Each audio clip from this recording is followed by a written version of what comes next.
문학부터 같이 봐봅시다. 봐봅시다. 50페이지예요.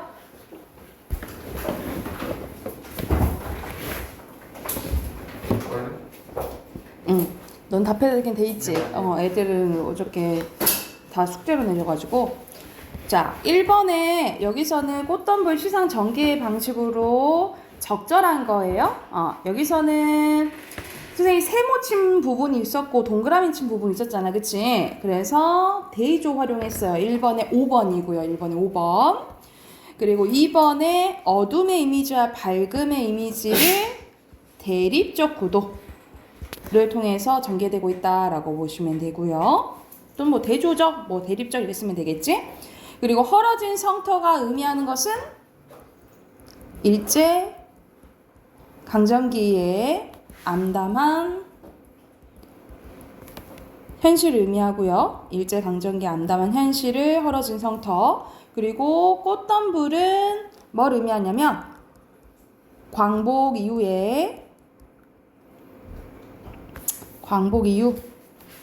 민족의 화합이 이루어진 것 또는 완전한 민족 국가를 의미한다 라고 보시면 되겠죠. 그래서 헐은 성터는 다시 한번 일제강점기 암담한 현실을 의미하고, 그리고 꽃덤불은 광복 이후에 민족의 화합이 이루어진 완전한 민족 국가를 의미한다 라고 보시면 돼요.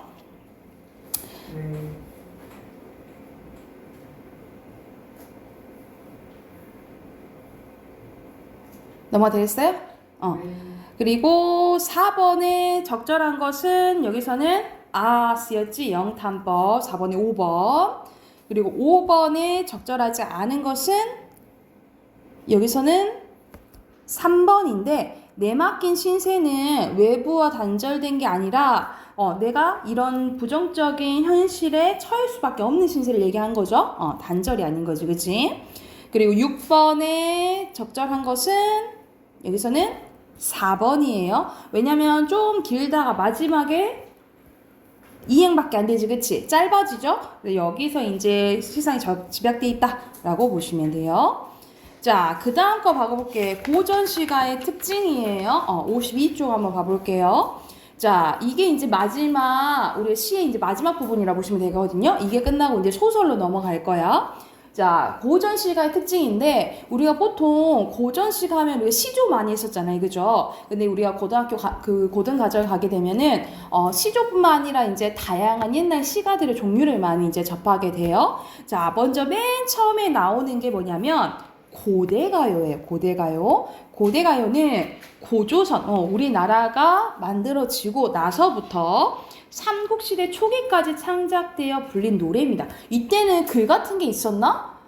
글 같은 게 없었을 거 아니야. 그래서 입으로 전해지다가 이제 기록된 거라고 생각하시면 돼요. 그래서 초기에는 집단적 노동요, 의식요로 창작되었으나 우리가 지금은 시 따로 노래 따로잖아, 그치? 근데 예전에는 시랑 노래랑 합쳐져 있다라고 해요. 그래서 이제 종합예술적인 요소가 있었는데 처음에는 이렇게 집단 노동요, 의식요로 이제 쓰이다가 점차 개인적인 서정 노래로 바뀌어졌다라고 보시면 돼요.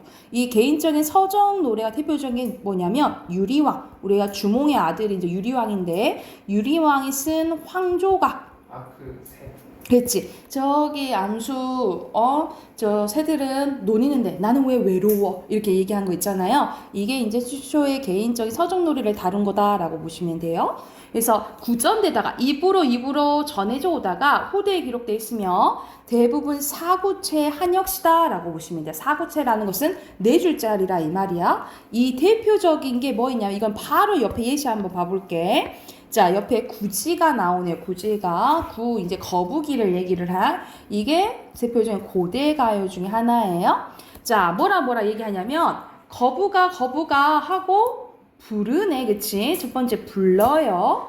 그런데 머리를 내어라. 거북이한테 머리를 내어놓으라고 부르는 거야. 뭐뭐 해라. 무슨 형이야? 그렇지. 명령하는 거야. 근데 여기서 머리는 뭘 의미할까? 우리 보통 우두머리라고 하잖아, 그치? 그러니까 우리에게 뭐를 내놔라 이 말이야. 다스릴 왕을 내놔라 이 말을 하는 거야. 내어놓지 않으면 뭐뭐 한다면 그 상황을 뭐 하는 거야? 가정하는 거죠. 그쵸? 너 구워서 먹어버린다 하고 협박하는 거예요. 위협하는 거야. 그래서 이렇게 네 단계를 다루죠. 그래서 사고체라고 보시면 돼요. 그래서 여기서는 집단적 주술적인 성격 드러내고 있다라고 보시면 되게 진짜 우리에게 왕을 줘라라고 이제 의식하는 요라고 생각을 하면 돼. 이게 대표적인 고대 가요고요. 됐나요? 자, 다시 옆으로 가서 향가 봐볼게. 향가는 우리가 신라시대 때 쓰여진 향찰로 쓰여진 시라고 보시면 돼요. 그래서 신라시대에 생겨나서 고려시대 초기까지 이어진 향찰로 표기된 시가라고 보시면 되는데 여기서 향찰은 뭐냐면 우리가 한글은 조선시대 때 만들어졌잖아. 그 전에는 뭐를 빌려 썼었지? 한자를 빌려 썼었잖아요. 그쵸? 근데 한자랑 우리말이 너무 안 맞다 이 말이야. 그래서 한자를 약간 우리식으로 바꿔서 이제 쓴 것을 뭐라 하냐면 차자 표기법이라고 해요. 그러니까는 글자를 빌리 차자야. 글자를 빌려서 표기하는 방법인데 이 차자 표기법 중에 그나마 우리식대로 가장 바꾼 게 향찰이라고 보시면 돼요. 그래서 신라시대 때 한자의 음과 뜻을 빌려서 국어 문형 전체를 적은 표기법이라고 보시면 돼요. 그래서 이 향찰로 쓰여진 신라시대 시가를 뭐라 한다고? 향가라고 한다고. 향가는 약간 특징이 있어. 봐봐. 4구체, 8구체, 10구체가 있어요. 그러면 4줄짜리, 8줄짜리, 10줄짜리가 있다 이 말이야. 그런데 점점점 시행이 늘어날수록 완성된 형태다라고 보면 돼요. 점점점 더 발전된다라고 보시면 되겠죠. 그래서 19채 향가를 뭐라고 하기도 하냐면 같은 말로 써놔. 산회가라고도 해요. 산회가. 같은 말로도 산회가라고 하는데 자, 이 19채 향가가 자주 나오는데 이거의 특징은 자, 4줄, 4줄, 2줄로 나눌 수 있어요. 그래서 4, 4, 2, 3단 구성이고요. 3단 구성. 그리고 밑에 보면은 써져 있지. 여기 이 2줄짜리 낙구라는 게 있거든요. 으라는 이제 감탄사가 와요. 그래서 이렇게 3단 구성과 라는 감탄사가 오는 것은 어디에 영향을 줬다라고 보냐면 우리가 3줄짜리 시 뭐 있죠? 뭐였지? 조선시대 때 쓰여진 3줄짜리 시 뭐 있죠? 시조요. 시조에 영향을 줬다라고 봐요. 시조에 영향을 줬다. 그래서 산단 구성과 낙구의 이렇게 감탄사가 오는 것은 후대에 조선시대 때 시조에 영향을 줬다라고 봐요. 자, 향가는 보통 누가 많이 썼냐면 이때 당시에 승려들이 이제 막 스님들이 많이 썼고 그리고 우리 신라시대 때 화랑도 알아요? 화랑도? 그 화랑들이 많이 썼다라고 보면 돼. 그래서 죽은 이에 대한 화랑에 대한 뭐 추모, 임금에 대한 그리움, 주술적인 내용과 불교적인 내용이 나온 게 향가라고 보시면 돼요. 그래서 대표적인 또 향가 옆에 예시 한번 또 봐볼게. 월명사의 제망매가예요. 자, 제사 지낼 때 제야, 그리고 망이 이를 망자, 그리고 매가 자매할 때 매예요. 그래서 죽은 누이를 기리는 노래라고 생각하면 돼. 월명사가 지었네. 사자로 끝나면 승려라고 보시면 돼요. 그래서 이 승려가 자기 죽은 누이를 이제 추모하는 노래인 거야. 자, 봐보면 생사 죽고 사는 일은 있음에 여기는 우리가 살고 있는 이승을 얘기하는 거예요.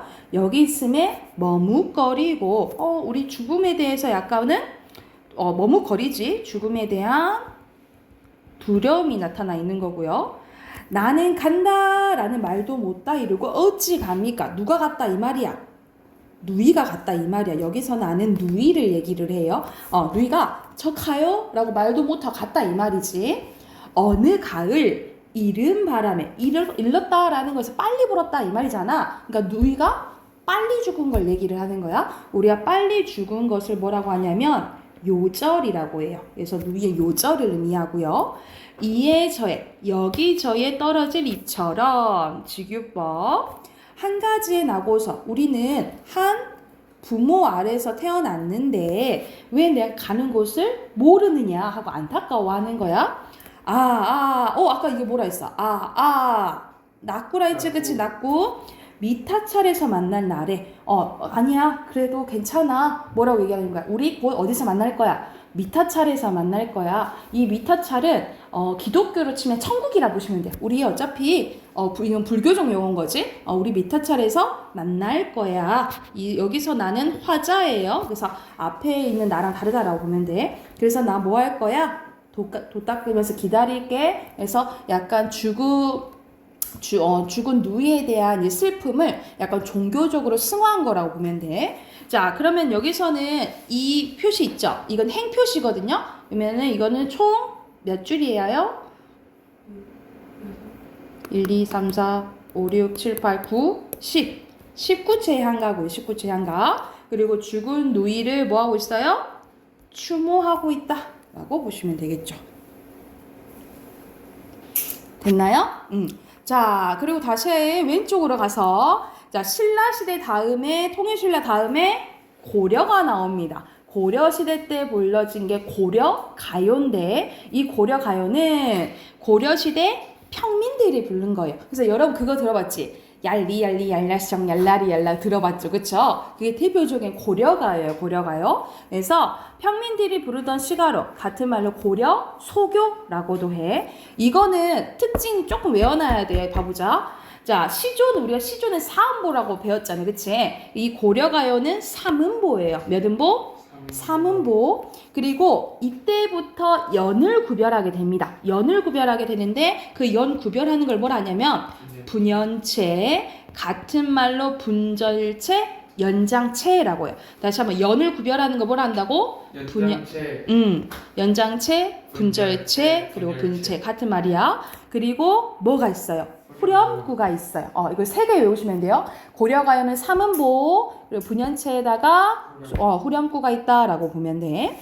그래서 창작 계층이 평민이기 때문에 소박한 생활상과 진솔한 감정들이 담겨져 있다라고 보시면 돼요. 그러면 이것도 바로 옆에 예시 한번 봐볼게. 자, 이 서경별곡이 대표적인 고려가요예요. 밑에 위에 있는 제막내가 향가라면 이게 고려가요야. 자, 보면 구슬, 우리 뜨면 굴러가는 구슬이 바위에 떨어진들 위 두어렁정 다릉디리 이런 쓸데없는 후렴구가 붙어요. 이런 후렴구가 붙는다라고 보시면 되고, 끈인들 아질과 끈인들 끊어지겠습니까 나난, 이거는 약간 이제 좋은 꾸라 생각하면 돼. 그래, 끊어진다 안 끊어진다? 안 끊어진다는 거야. 천혜를 천년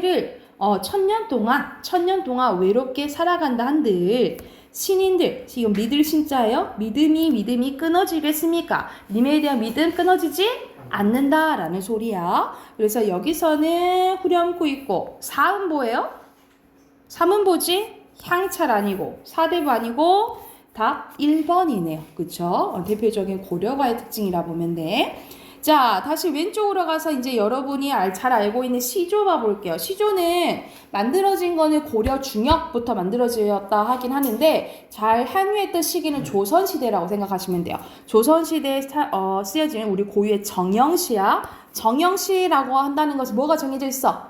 형식이 정해져 있는 거예요. 그래서 조선시대 때 가장 왕성하게 창작됐는데 그 형식이 3장, 6구, 45자 내외죠. 그래서 첫 번째 장을 우리 세 줄이잖아. 첫 번째 장을 초장이라 하고 가운데를 중장, 마지막을 종장이라고 한다는 거죠.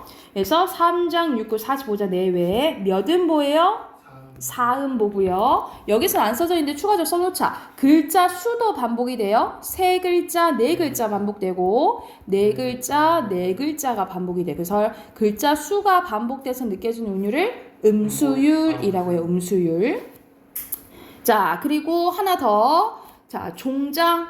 아까 마지막 자를 종장이라 했죠. 종장의 첫 음보는 몇 글자가 와야 될까?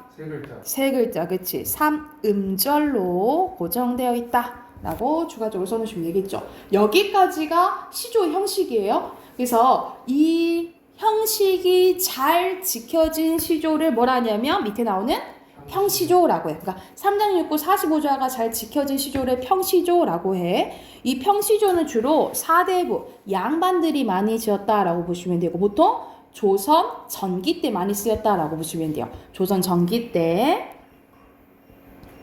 자, 그런데 조선 전기 때 이제 후반에 우리 15세기 때 세종대왕이 뭘 만들어? 한글을 만들어. 이제 글자를 막 이제 보통 백성들도 알게 된 거야. 그랬더니 이제 백성들도 막 작품을 짓기 시작했네. 그리고 보통 우리가 조선시대는 남성 위주의 사회잖아. 여자들은 보통 글을 배우지 않았다라는 거지. 뭐 읽기는 했지만 별로 안 배웠는데 아녀자들도 이제 여자들도 글을 읽기 시작해요. 그래서 우리가 백성들 그리고 여자들 뭐가 많아? 말이 많지, 그치? 그래서 이 시조도 점점점 길어진다라고 생각을 하면 돼. 그래서 조선 후기 때 이제 되면은 좀 길어진 한 구 정도가 길어진 시조를 어시조라고 하고요. 많이 길어진 시조를 뭐라고 해?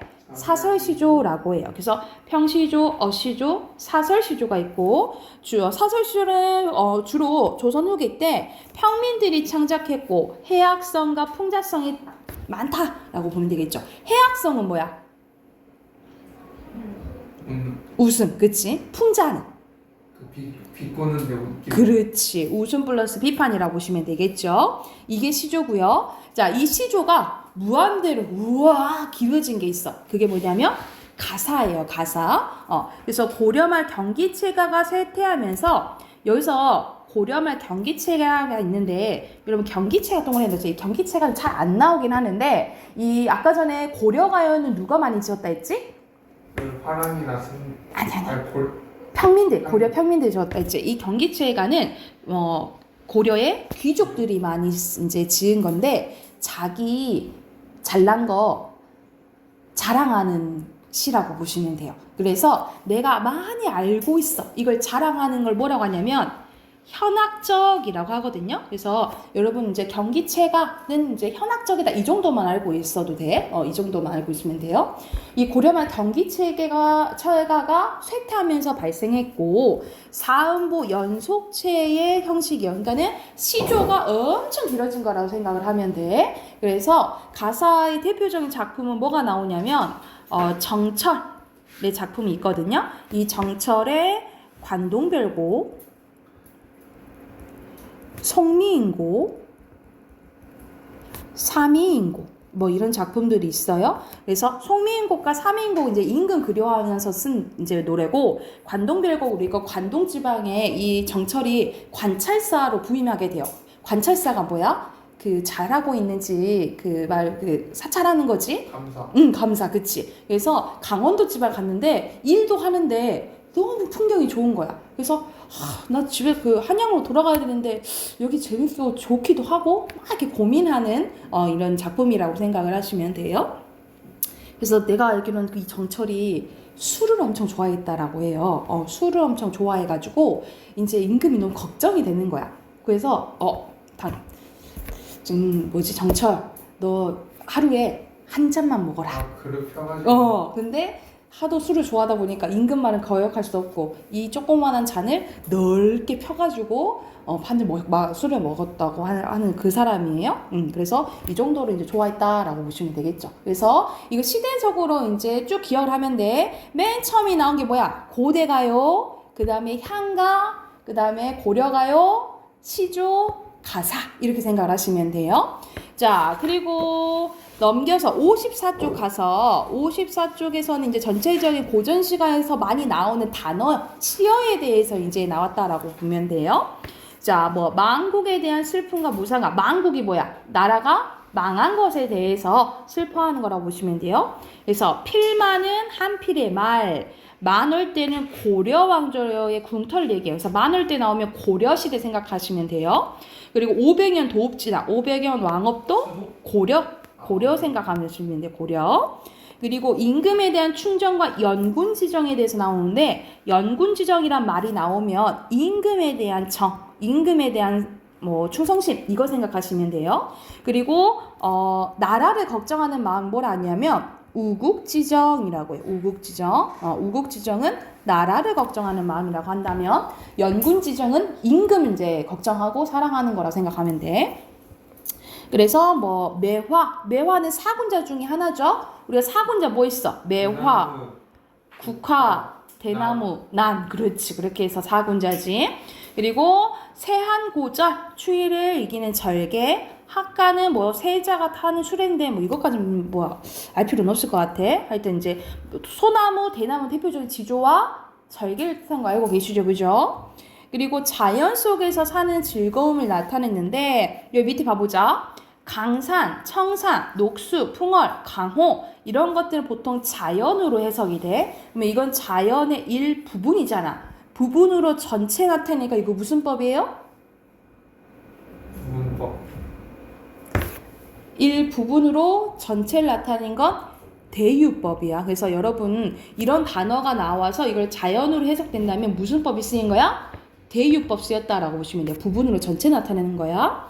그리고 홍지는 세모 쳐놓으세요. 홍지는 보통 붉은 먼지로 사자가 부정적으로 생각하는 속세, 약간 세속적인 현실 이걸 의미한다라고 보시면 돼요.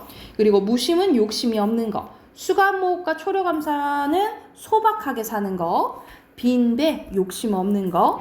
도화 우리가 도화는 복숭아꽃을 의미하는데 우리가 종교적으로 유교 있고 불교 있고 도교가 있어요. 이 도교는 약간 자연 친화적인 한 거잖아. 그래서 도교 기억하시면 되고 우리가 도교에서 이상적으로 생각하는 것을 무릉도원이라고 하거든요. 여기 여러분 그런 말 들어봤지?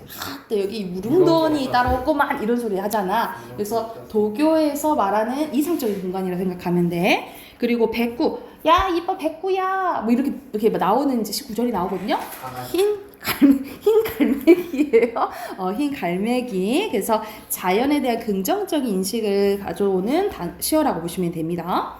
그리고 왼쪽 한번 봐보자. 왼쪽에 안분지족, 우리가 자연과 관련된 안분지족 또는 안빈낙도 이런 말이 나오거든요. 안분지족, 안빈낙도 이런 말들이 나오는데 이거는 분수에 맞게 사는 걸 만족한다 이 말인 거야. 그리고 가난하더라도 난 여기서 즐긴다 이런 뜻이에요. 그래서 자연에서 소박하게 사는 것을 사자성어로 뭐라 한다는 거야. 안분지족, 안빈낙도 이거는 가장 많이 나오기 때문에 기억해 두세요. 아셨죠? 자, 그러면 해당하는 예시 한번 옆에 봐볼게. 자, 길제입니다. 길제는 고려시대 때 생각하시면 돼요. 고려 말, 조선 초기 생각하시면 돼요. 500년 도읍지, 500년 도읍지하면 뭐 기억하라고? 고려왕조. 그렇지. 고려왕조를 한필의 말로 보면서 돌아오니까 산천 자연이지, 그치? 자연은 우구하되 여전히 있어. 근데 인걸 고려 인재들은 없다 이 말이야. 그러면 이거는 상반되죠? 대조도 되고 비슷한 문장 반복되는 대구도 되겠죠. 그쵸? 어즈버 감탄사예요. 태평연월이 우리가 태평연월은 우리 태평한 시대 태평천하 이렇게 생각하면 돼.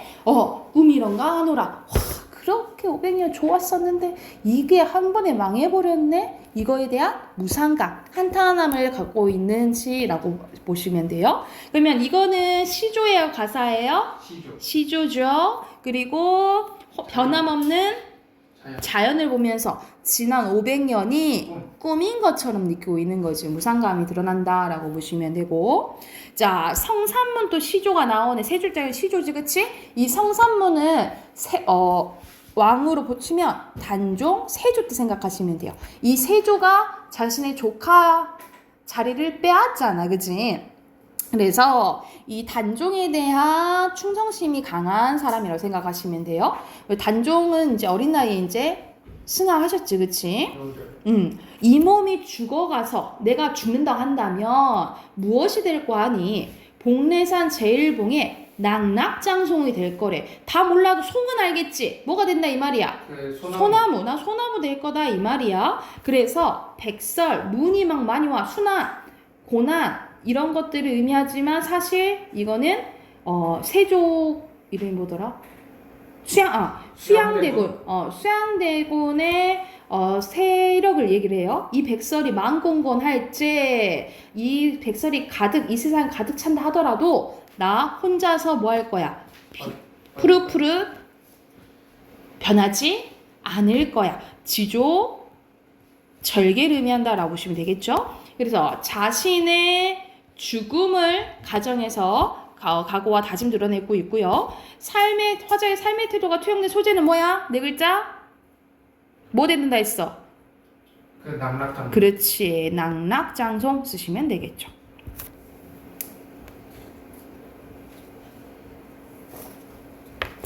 자, 마지막 정극인의 상춘곡이야. 여기서는 좀 일부분 나왔는데 원래 더 길거든요. 아까 긴 시 뭐라 했어? 가사예요. 이거는 대표적인 가사인데 봄춘 봄의 이제의 기운을 이제 얘기한 가사라고 보시면 돼요. 자, 봐볼게. 홍진 아까 선생님 홍진 나오면 보통 뭐 치라 했어? 세모, 홍진. 그러니까는 속세를 의미해 세상살이 사는 자연과 반대되는 공간이에요. 홍진에 묻힌 사람들 이 내 생에 어떠한 거, 내 생에 어떤지 봐보래. 옛사람 풍류는 즐기는 거. 미칠까 못 미칠까? 나 옛사람 풍류 못지않게 잘 즐기고 있어 라고 얘기를 하는 거야. 그래서 여기서는 이제 자기가 즐기고 있다라는 자부심이 드러난다 라고 보시면 돼요.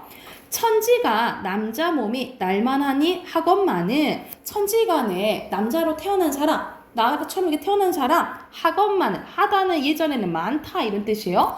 이렇게 남자로 태어난 사람 많겠지만 산림에 자연에 묻혀 있어 지락을 말할 것인가, 이 끝없는 즐거움을 아는 사람이 몇 안 될 거야 라고 얘기를 하는 거야.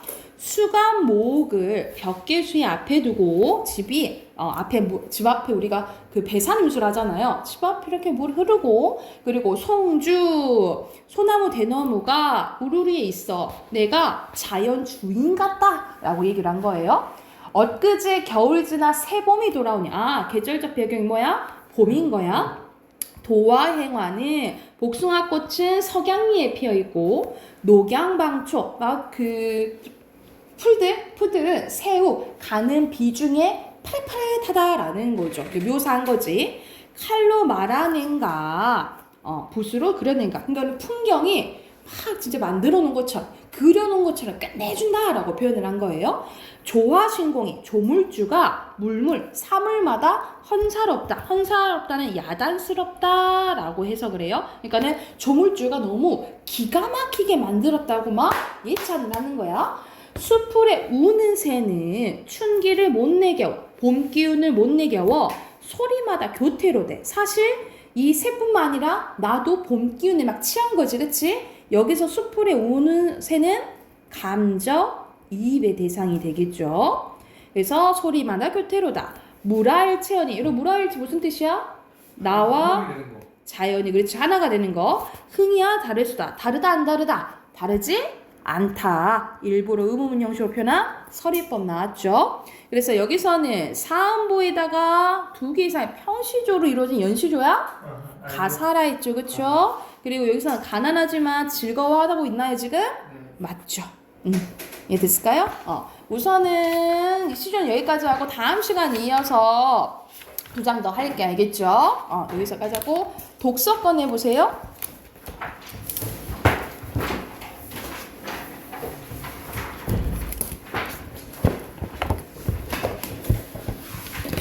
독서 51조 답 확인할게요. 자, 답 확인 바로 해보면 1번은 핵심되는 안 하는 친구도 있잖아. 바로바로 체크하세요.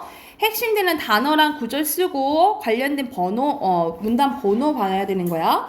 자, 표시할게. 1번에 표시해야 될 부분은 OTP 기술, 그리고 아이디어 비밀번호, 고점적이에요. 그리고 문제점을 보완, 밑줄 그어놓으시면 되고. 자, 그리고 이거는 일문단 관련돼 있어, 일문단. 그리고 2번은 동기화 방식, OTP 발생기와 인증 서버, 그리고 동기화된 값, 그리고 그에 따라 비밀번호를 생성하는 거죠. 이거는 3문단이랑 관련이 있고요. 그리고 3번에 비동기화 방식, 인증 서버가 지뢰값을 제시, 그리고 사용자가 OTP 발생기에 지뢰값을 입력, 그리고 응답값을 로그인 서버에 입력, 간편하다. 여기까지 표시하시면 돼요. 이건 이 문단 관련된 건데 여기서 맞지 않는 것은 3번이야. 여기서 간편한 게 아니고 뭐라 했어? 이 문단 보면 더 불편하다고 했어요. 그래서 3번이 잘못됐다 라고 보시면 되겠죠. 3번 쓰시면 돼요. 3번이 잘못됐다 라고 쓰면 되고, 자 오른쪽으로 갈게요. 오른쪽으로 가면 이거 조금 복잡한데 표시 한번 해볼게. 자 1번과 관련된 거 수여가 1번과 관련된 거 1번과 관련된 거 한번 봐볼게. 1번 관련된 것을 다 밑줄 그으래요. 선생님 표시해 줄게. 자 어디 표시하시면 되냐면 3문단 있죠. 3문단의 첫 번째 줄, 첫 번째 줄이 1번과 관련된 거고요. 그래서 내용 봤을 때 X 아니라고 보시면 되고, 2번과 관련된 거 가볼게. 2번과 관련된 것은 어디 보면 되냐면 이 문단에 여기 갈릴리에 있는 목적으로 쪽 과하게 설명할 수 없다고 주장하면 여기까지 2번 표시하시고, 또 마지막에 3문단의 마지막 줄 있죠. 우드필드 여기서부터 아니지만 여기가 2번과 관련된 거라고 표시하시면 돼요. 그리고 2번 문장은 맞다라고 보시면 되고, 자 3번 문장과 관련된 것은 1문단에 있어요. 1문단에 어디 표시하시면 되냐면 여기 있죠. 그 본성의 목적적 실현, 여기서부터 믿는다. 이게 3번과 관련된 내용이에요. 그래서 내용은 아니다 라고 보시면 되고, 그리고 4번 관련된 거 봐볼게. 4번과 관련된 것은 이것도 1문단, 아리스토텔레스와 관련된 거잖아. 그래서 1문단에 있어요. 여기 목적을, 여기 보이죠? 목적을부터 타고 나면 여기까지가 4번과 관련된 거다 라고 보시면 되고, 이거는 맞는 내용이라 보시면 돼요. 그리고 마지막 5번 가볼게. 5번과 관련된 것은 2문단이랑 3문단 봐야 돼. 2문단에 어디 보면 되냐면 이들의, 여기서부터 것이다 있죠. 여기 표시하시고 이게 5번과 관련된 거. 그리고 마지막 볼 우드필드 여기 있죠. 여기서부터 끝까지가 5번과 관련된 거라고 보시면 돼요.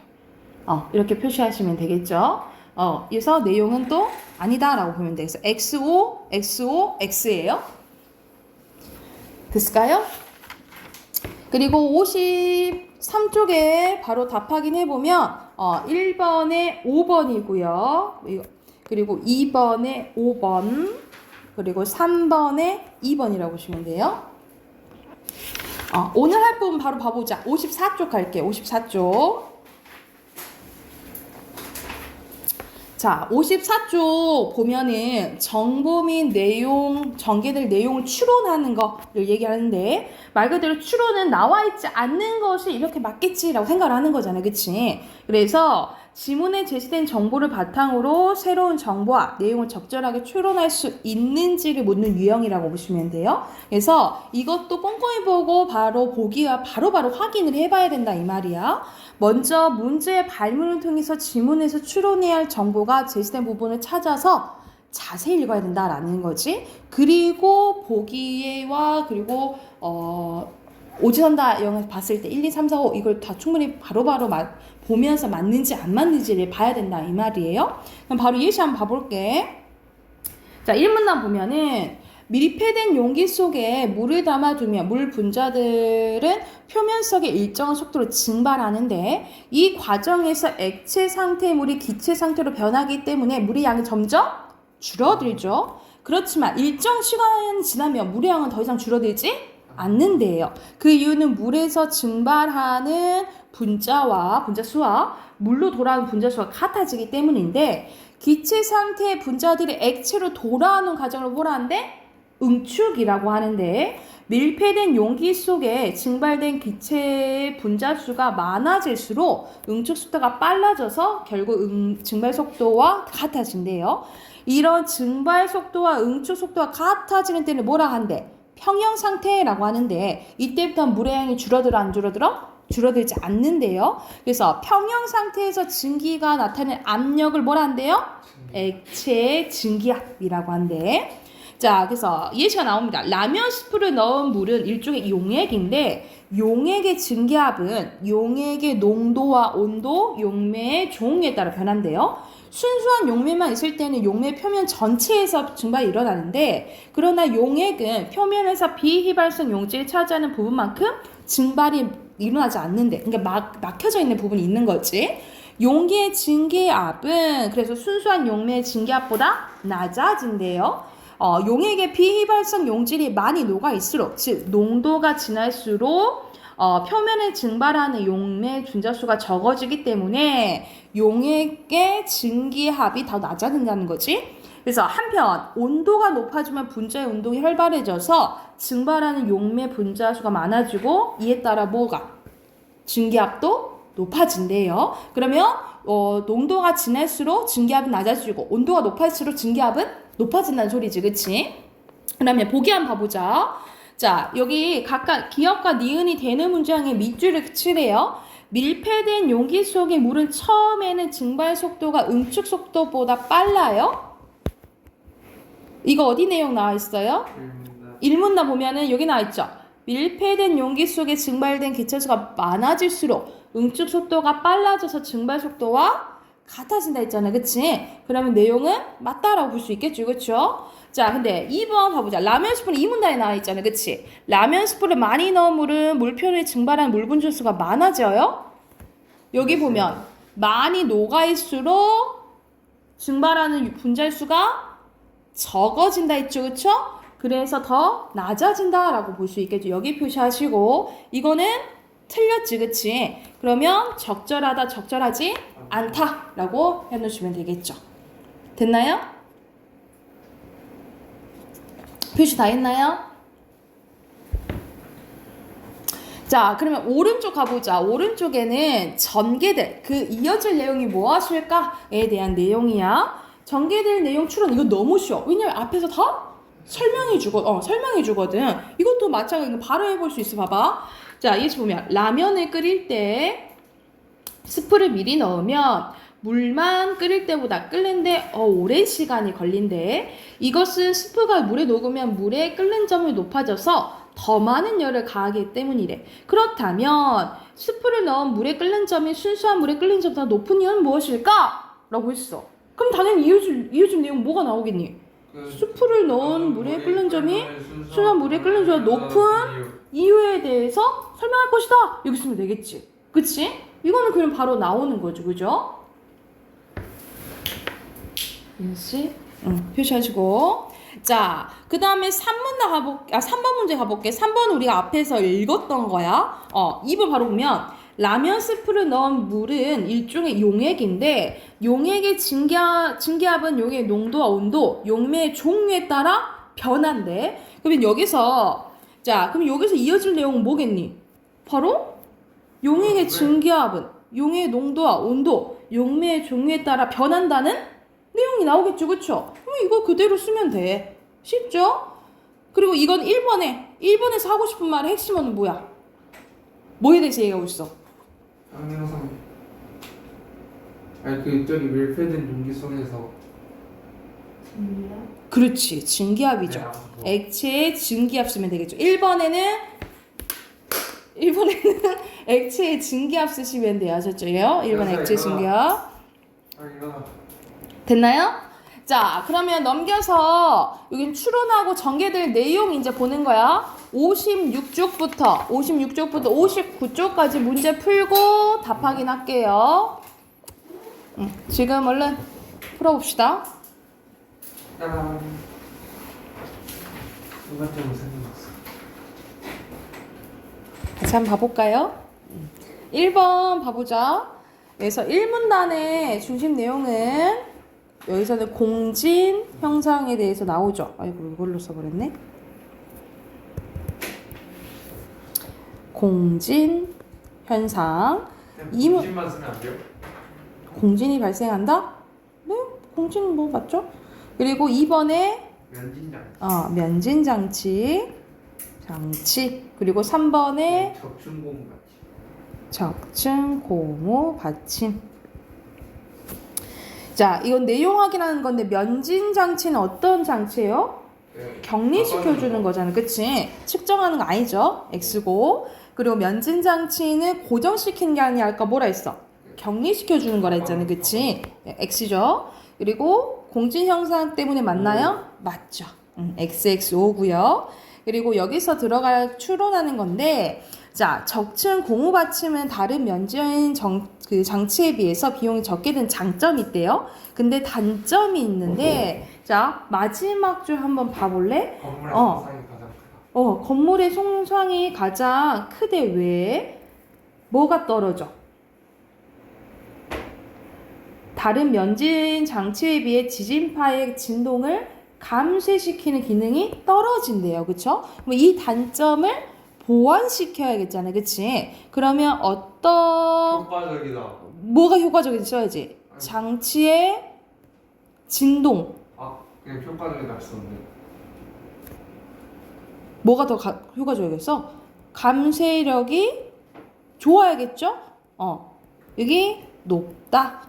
뭐 이렇게 쓰면 되겠죠. 장치의 진동 감쇄력이 그 높다. 감쇄력이 높은 거면 빨리 닳아지는 거 아니에요? 감쇄력이 낮다고 해야 되잖아요. 이런 빨리 닳아지는 거잖아요. 감쇄력이 높다. 아니, 진동을 감쇄해줘야지. 근데 앞에서는 감쇄한 능력이 떨어진다 했잖아요. 네. 이해됐어요? 네. 그래서 높여줘야겠죠. 그쵸? 됐나요? 네. 자, 그 다음 여기서 추론할 것은 너무 쉽지? 뭐에 대해서 봐봐. 법률의 규정과 계약 내용이 어긋날 때 어떤 것이 우선 적용되어야 하는가, 그리고 법적 불이익은 없는가라는 문제가 발생한대. 그럼 그거에 대해서 얘기 나오겠잖아요. 뭐라 쓰면 되겠어요? 법률의 규정과 계약의 내용이 어긋날 때 발생하는 문제에 대해서 이어질 것이다. 이렇게 쓰면 되겠죠. 법률 규정과 계약의 내용이 어긋날 때 생기는 문제에 대해서 이야기할 것이다. 라고 쓰면 되겠죠. 그리고 5번 바로 가볼게요. 5번에 여기 들어갈까요? 언어. 그리고 그림 이론. 그리고 3번에는 들어간 가족 유사성이에요. 가족 유사성. 자, 6번 가볼게요. 자, 그림 이론에 대한 비판적 입장이 비트겐슈타인의 뭐 관련돼 있더라? 철학적 당부. 생각하는 것, 사유와 관련이 있고, 그리고 이 문단에 비트겐슈타인은 뭐라고 주장했어요? 다양성은 여기 주장 있죠? 여기 쓰면 돼요. 한 낱말의 의미는 그것의 사용에 있다. 이거 쓰시면 돼요.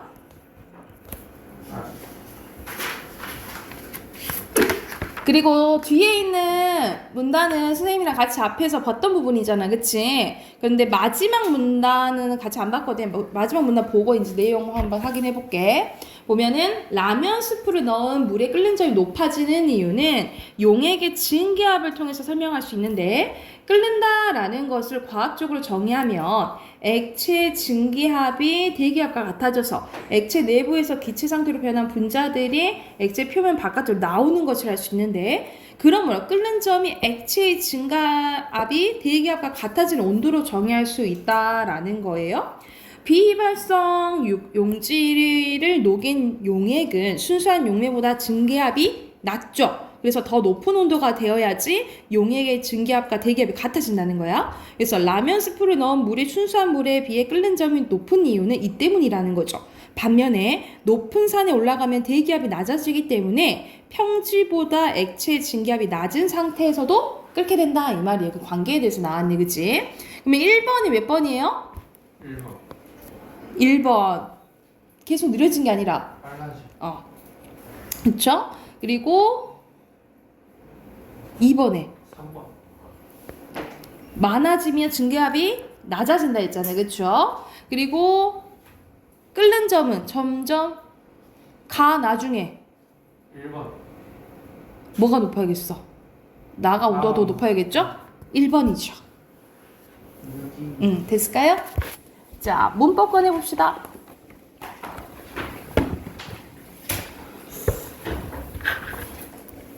문법 33쪽 숙제 답하게 할게요.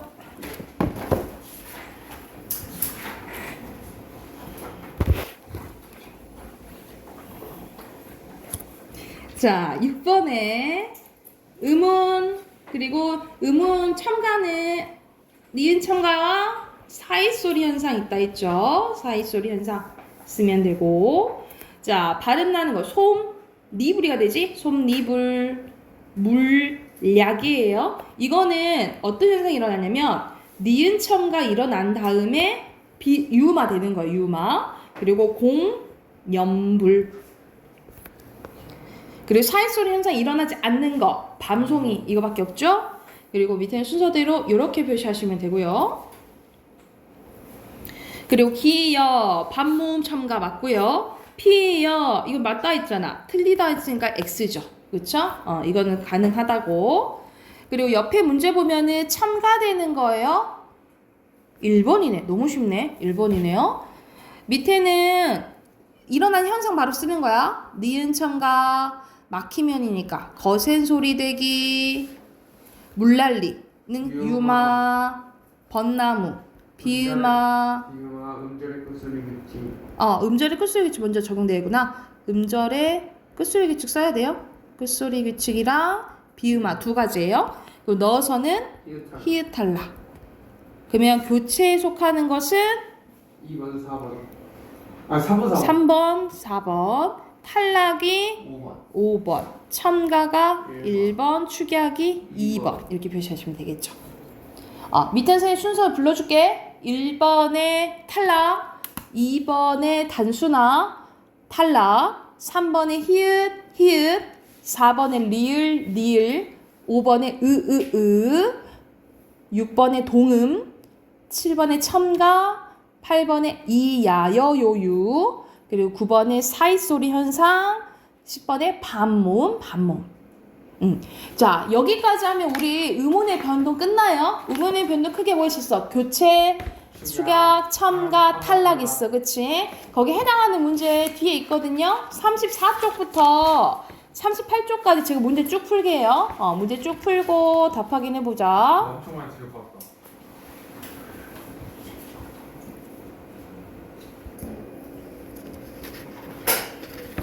아픈 친구도 있는데 덜 푼 친구들이 좀 있어서 38쪽까지 체크. 38쪽까지